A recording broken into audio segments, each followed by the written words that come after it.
সীতাকে উদ্ধারের অটল সংকল্প নিয়ে সমুদ্র তীরে দাঁড়ালেন রাম। বিশাল সমুদ্র সামনে, কিন্তু কিভাবে তৈরি হবে সেই পথ?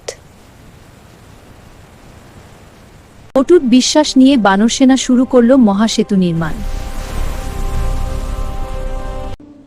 রামের নাম লিখে তারা পাথর সমুদ্রে নিক্ষেপ করল। অলৌকিকভাবে সেই পাথর সমুদ্রের জলে ভেসে রইল। ভক্তি, ঐক্য আর পরিশ্রমে ধীরে ধীরে গড়ে উঠল মহাসেতু। ইতিহাসে অমর হয়ে রইল সেই মহাসেতু, রাম সেতু নামে। এই সেতু শুধু সমুদ্র পার হওয়ার পথই নয়, এটি ছিল বিশ্বাস, সাহস আর সম্মিলিত শক্তির প্রতীক।